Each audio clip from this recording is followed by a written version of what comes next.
The Sixth Sense, 1999. Philadelphia child psychologist Dr. Malcolm Crowe is introduced during a celebration at home with his wife Anna when a former patient breaks in, shoots Malcolm, and then kills himself. The screen cuts to black, and the story resumes with Malcolm working with a new child patient named Cole Sear, who says, "I see dead people." Scenes that follow show Malcolm struggling to connect with Cole while also trying to salvage his distant marriage. Anna barely acknowledges him at dinner, drops his hand in sleep, and appears withdrawn. The tone is subdued and melancholic, with a focus on quiet conversations, school trouble for Cole, and the repeated motif of sudden cold spots when something supernatural draws close. Clues in plain sight: the wedding ring.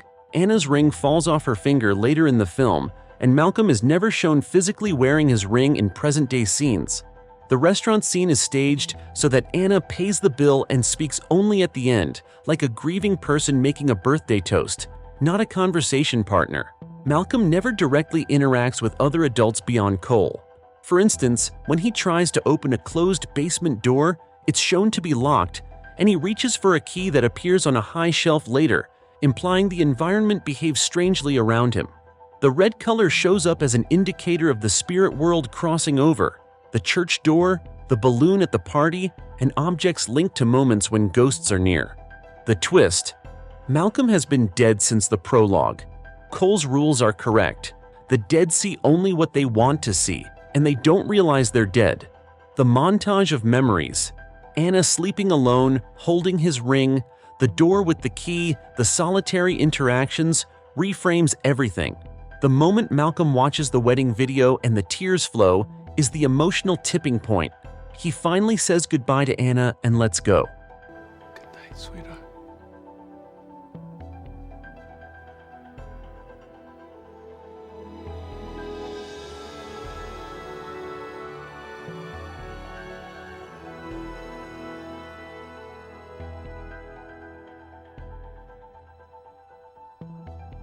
Saw 2004. Two men, Adam and Dr. Lawrence Gordon, wake up chained at opposite ends of a decrepit bathroom. A dead body lies face down in the center with a gun in hand and blood pooling. A tape recorder and hacksaws set them on a grim puzzle of choices, while police flashbacks introduce the Jigsaw Killer, a mastermind who creates games that force victims to decide whether life is worth living. Clues in plain sight: the hacksaws are too dull to cut the chains, but sharp enough for flesh. Jigsaw's philosophy is about appreciating life, not random slaughter. The supposed corpse in the room never decomposes visibly beyond dried blood. The poison in the victim's blood is mentioned via the tape clues, and the bathroom's spatial layout is repeatedly emphasized. Time-cutting to the cigarette test, the lights, and the phone call all build tension around the idea that the game master has surgical control over the environment. The twist: the dead body stands up. The man on the bathroom floor is John Kramer, Jigsaw, who has been in the room the entire time, listening to their conversations and controlling the game through timed devices and the unseen electric shocks. He pulls the tape from his chest, delivers the line "Game over," and slides the door shut on a screaming Adam. Why it works: the twist reverses the basic assumption about the space. The unseen observer has been fully seen the whole time. The final cue of the theme music and the door slam isn't just flair, it nails the moral cruelty of the setup. The reveal also aligns with Jigsaw's ethos: presence, monitoring, and forcing self-revelation in his subjects.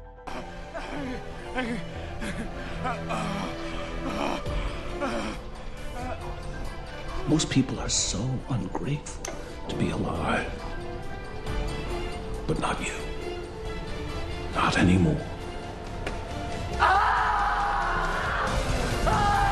Game over. Psycho, 1960.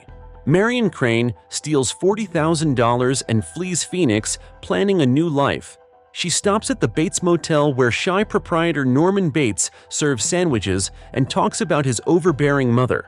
After Marion's shower murder by a figure resembling an old woman, the narrative pivots to the investigation by her sister Lila and private detective Arbogast, who also disappears at the Bates property. Clues in plain sight: The mother's voice is always off-screen or shot from behind in the house's windows. Norman's parlor is lined with stuffed birds and predatory poses that echo his controlled, caged persona. He insists a boy's best friend is his mother and slips between stammers and sudden firmness when she's mentioned.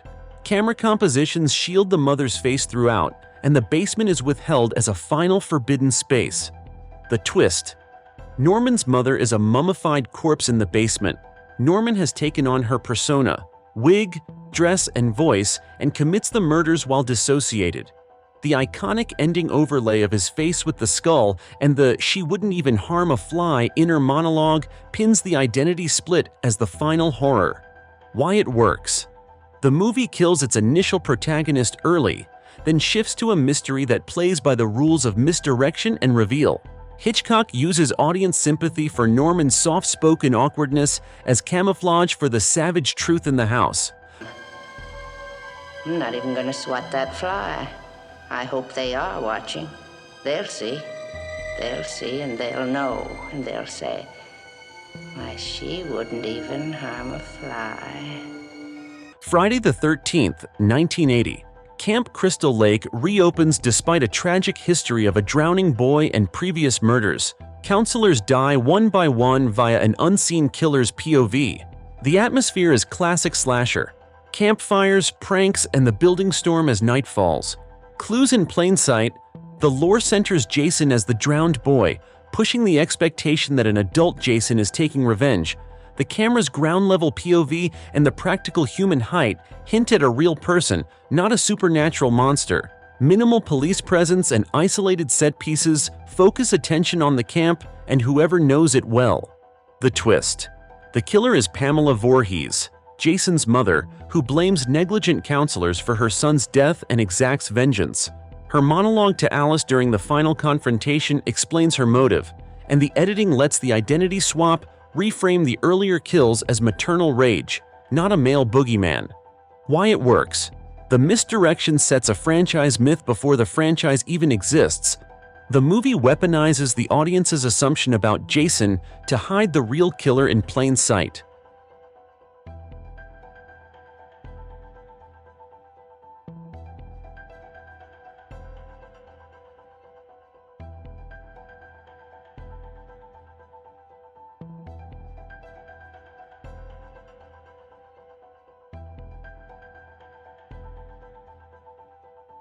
The Others, 2001.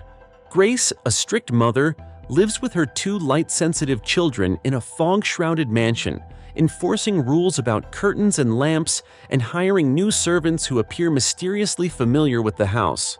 Doors open and close, whispers carry, and others seem to intrude on the property. Clues in plain sight. Grace and the children rarely leave the home.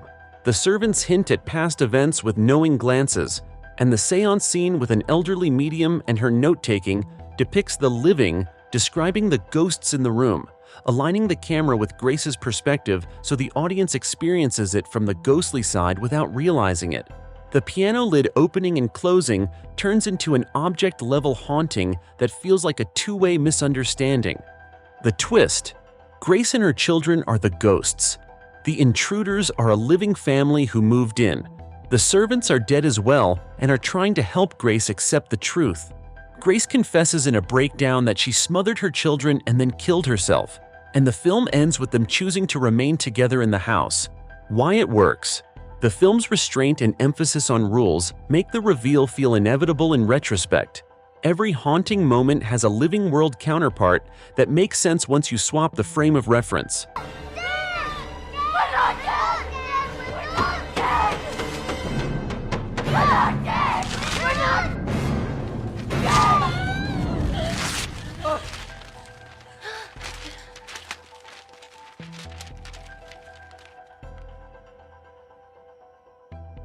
Scream, 1996. A masked Ghostface killer terrorizes high school students in Woodsboro. Sidney Prescott copes with trauma from her mother's murder amid a swirl of suspects. Her boyfriend Billy Loomis, his best friend Stu, film-obsessed Randy, and tabloid reporter Gail Weathers. The movie mocks and quotes slasher rules while staging effective attacks and alibis. Clues in plain sight, the killer appears in impossible places moments apart. Phone calls, costume access, and timing suggest coordination. Billy's charm flips in an instant when he's stabbed on camera, seemingly proving his innocence, except the staging is theatrical, with corn syrup blood, a meta clue that this is a performance. Stu's goofy energy masks his duplicity, giving cover to disappear and reappear. The twist: there are two killers, Billy and Stu, who planned the murders, framed others, and intend to blame horror movies and Sydney's family history. The kitchen scene confession, the stab exchange to sell victimhood, and the voice changer reveal lock the whodunit in place. Why it works: the dual killer solution fixes the whodunit logistics and undercuts the one mastermind trope. The film's self-awareness primes you to think you're smarter than the genre, and then plays you. Oh, this is the greatest part. You're gonna love this. We got a surprise for you, Sydney. Yeah, you're gonna love this one. It's a scream, baby. Hold on a sec. I'll be right back. I know what time it is, Sid. It's after midnight. It's your mom's anniversary. Congratulations. We killed her exactly 1 year ago today. Orphan, 2009. Kate and John adopt Esther, an artistic, hyper-articulate girl with old-fashioned clothes and a ribbon around her neck and wrists. Accidents, manipulation, and violence escalate as Esther isolates family members and targets Kate's credibility. Clues in plain sight: Esther's flirtations with John are disturbingly adult. Her reactions to intimacy and bathing are defensive and calculated. Medical records and childhood stories don't add up. The ribbons and makeup point to concealment. Her child tantrums are strangely controlled, like an adult performing. The twist: Esther is not a child. She is a 33-year-old woman with a hormonal disorder that stunted her growth. She escaped a psychiatric institution and has a history of embedding into families. The final fight on the frozen pond strips away the costume and shows the predatory adult beneath the persona. Why it works: the movie commits to the evil child trope so completely that the imposter reveal detonates expectations. The details, ribbons, seduction attempts, medical deflections are all functional, not decorative. Don't let me die, Mommy. I'm not your Mommy!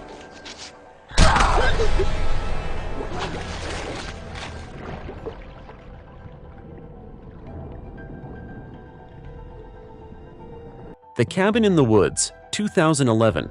5 archetypal friends head to a remote cabin. Elsewhere, technicians in a control room manipulate gas, pheromones, and circumstances while betting on which monster will appear. The friends select items in a creepy cellar and inadvertently summon their fate. Clues in plain sight: the force field surrounding the area, the eagle crashing into the invisible barrier, the cellar packed with monster tokens that correspond to certain outcomes, and the chemical manipulations that make characters act in genre. The office pool and interdepartmental banter indicate a ritualized, repeatable process.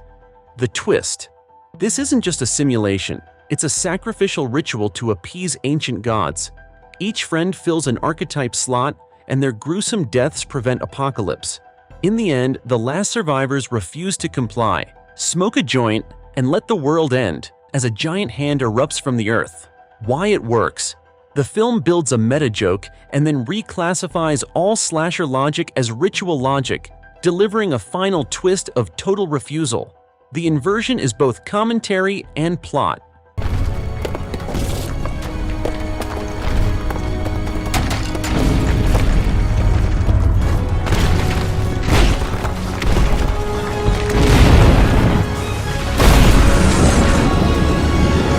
Final Destination 5, 2011. A premonition saves a group from a catastrophic bridge collapse. Death stalks survivors in elaborate chain reaction kills. A purported rule emerges that taking a life could trade your death date, tempting characters into murder. Clues in plain sight: period hints, technology, workplace details, and subtle styling sit slightly off from the film's contemporary release year. The franchise's founding disaster, Flight 180, looms as a legend but isn't referenced as a current event. The characters' destinations and scheduling start lining up ominously. The twist: It's a stealth prequel. The survivors end up boarding Flight 180 from the first film. You see the original outburst about getting off the plane, and the subsequent explosion confirms the loop. A shard of plane debris later obliterates a character at a bar, sealing the timeline link. Why it works? It retrofits the franchise's origin with a tightly timed finale. The movie hides the prequel status until seconds before the reveal, then clicks everything into place. He'd be dead any day now. Any day. Life's a bitch. Sleepaway Camp, 1983. At a summer camp rife with bullying, Angela, a quiet, traumatized girl, is the focal point of taunts. Bodies start to pile up in cruelly specific ways. Staff and campers dismiss clues, focusing instead on petty drama and suspicion. Clues in plain sight, the opening boating accident, the strange aunt's theatrical manner, and the camera's habit of avoiding Angela's body in revealing contexts all add to a sense of something withheld. The killer POV is frequently used to maintain mystery. The twist. Angela is the killer, and Angela was assigned male at birth. The final shot freezes on Angela naked, holding a severed head, emitting a feral sound while counselors stare in horror. A previous family tragedy and the aunt's coercion explain the identity history shown in flashes. Why it works? It weaponizes shock imagery and taboo to deliver a finale that audiences don't forget. It's also widely debated for how it handles gender and identity.